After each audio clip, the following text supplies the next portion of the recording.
back here on Martin's Sunbeam. Our carburetor kits have finally arrived. It's, you know, a couple attempts,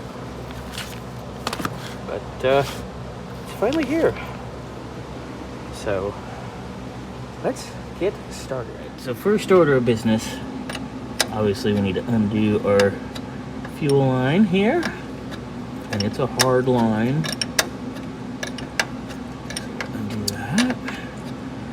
Undo the one from the front as well.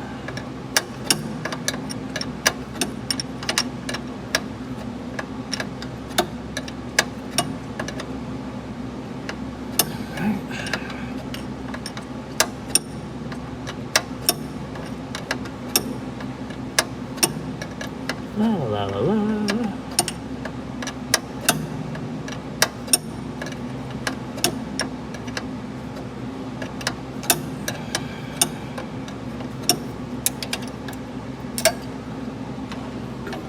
Front carb, same deal.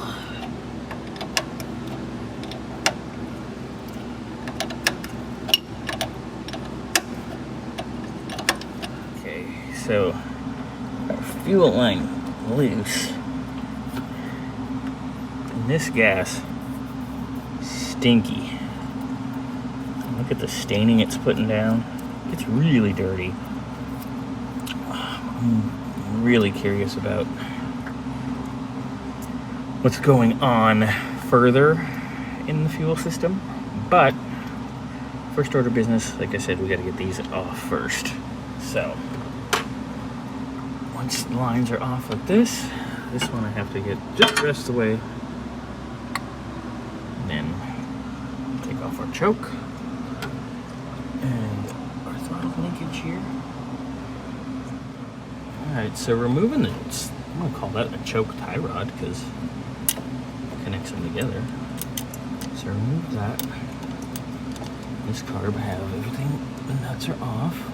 Also, this spring goes from here to the fuel. Right there, to that right there. It's a little return spring for the choke.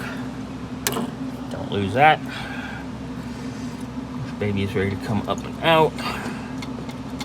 Need to undo this right here, and then our connecting shaft here we can undo as well. Pick this up and slide it off. This will be our forward one. This is our aft one. You can see 1688F, 1688R. They are numbered differently, front and rear. We will disassemble them individually and keep them separated. Of course, I pop the ball stud here on top and take this out with the carb, and as I'm pulling it out, this just disintegrates. Old plastic. So I get to find the female part of the ball stud. That'll be fun. So, but our front carb is off. And if you look down, I'm going to turn the light on. If you look down, there's been a lot of fuel puddling in here. And it's very, very yellow and dingy. Got this apart. You can see this thing's been leaking quite a bit. And now we're going to work on getting the rear off as well, and then we'll tear these babies down. And of course, my rear carb, the nut on the outside is coming off with the stud. Fun, but there is our rear carb. Alright, pull that baby up over here.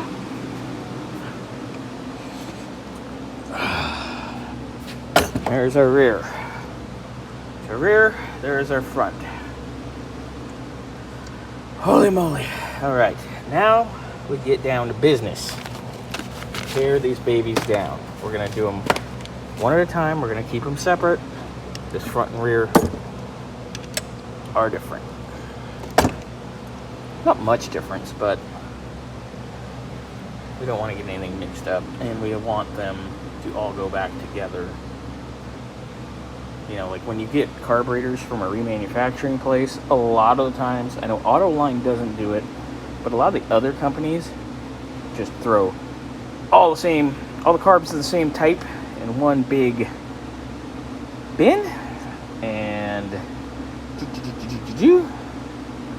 they kind of just put everything together, and you get a lot of mismatched stuff, and that's a lot of times a problem.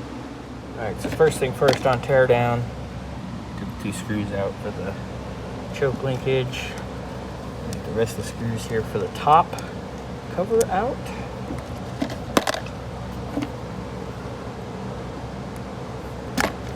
Need both my hands, obviously. All right, so I got that separated.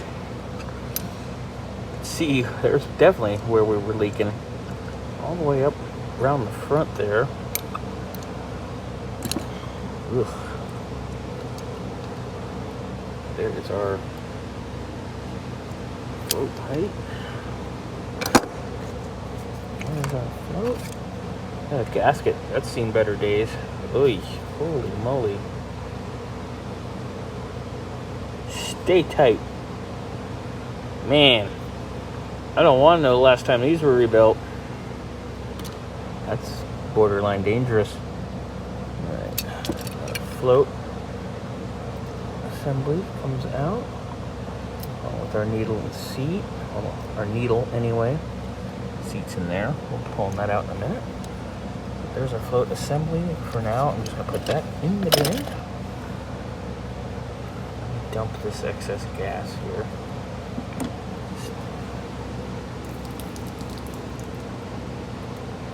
Off camera. Look at how dirty.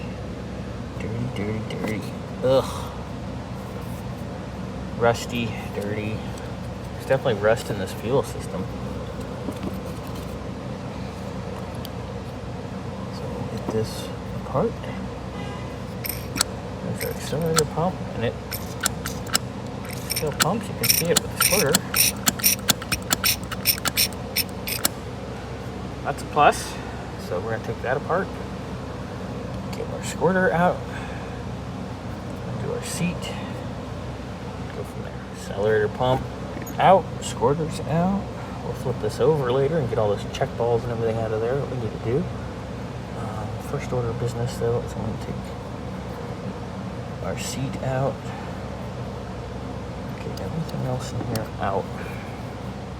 Alright, we're flipped over. Continuing on with our disassembly. I'm going to pull our throttle plate off. About 1.5, almost 2 of the screws out, we'll say.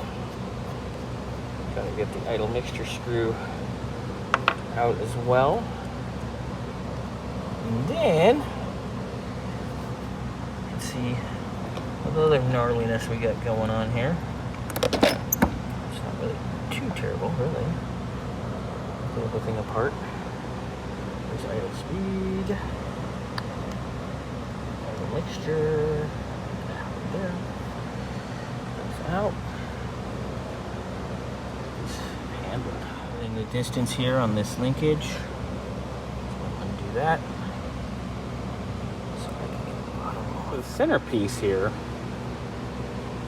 between the main body and the throttle body, it's a type of phenolic. So when we clean this, we're going to have to be really careful. We're going to have to check it. So that'd be a killer place for vacuum leaks, etc. Don't want this to get damaged. But we need to clean it up and see if it's already damaged. For the record, I'm trying to get this idle mixture screw out.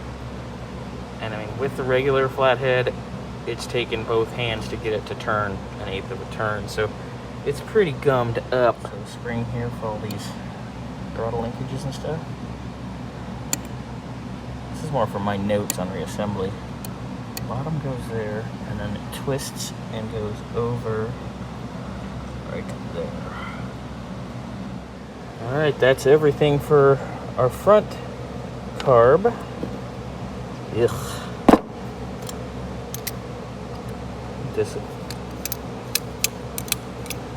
Disassemble that before it goes in the drink, but Big stuff's over. It's done. All right. That's going in the dip tomorrow in the morning, first thing. So I still got to rip down this guy. All right, on to our rear carb, or we would call a secondary carb, depending on your make, model, what have you. So, I do the same thing. Take out the screws, pull the top off, undo here. We go really quick. All right, so here's a big leaky issue, and I really don't trust it. I noticed this screw, I don't really say anything about it yet, but it was catching me in the eye there. It's different. Well, I'll go undo it. I know why it's different. It's got a nut on the bottom of it. Some clown, back God knows when, stripped this and put a screw and a nut. Gee, I wonder why this leaks. Oh, God. So we're going to have a conversation about this. Definitely. Because that needs to be repaired right. Or replaced. But repairing it right. Because that's just a house screw. It's like a 1/4 20. Oh, my God. Alright. So, pulling off the top. Maybe.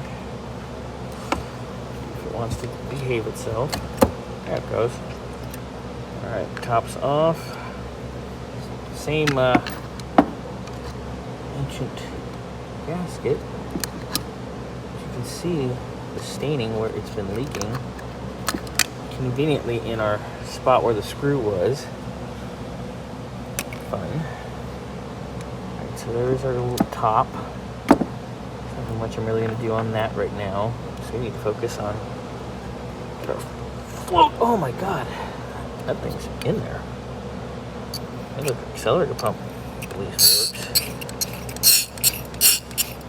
Yum.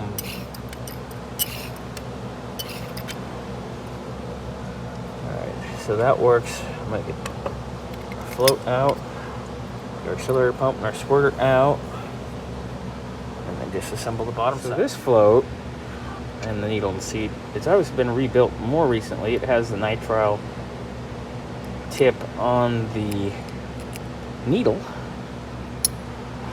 so at least it's a little more recent, but you know, it's still a mess.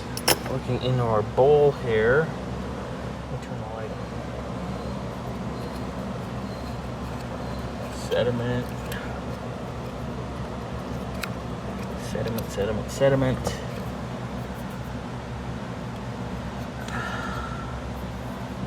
What a disaster. So, see our little screen that picks up and sucks into the circuit for accelerator pump.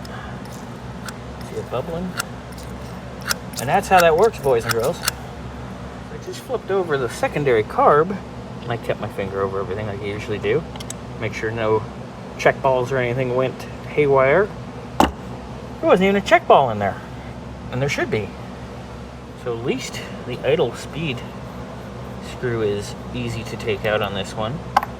But look at this. Someone didn't have the right gasket, so they just decided to put whatever the hell they had that was kind of close.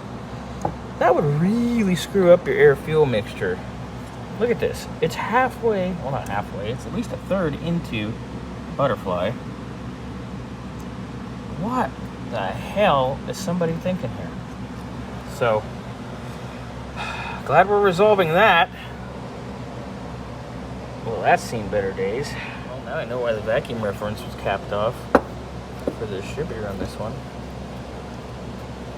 Because it had that weird gasket down on the throttle body.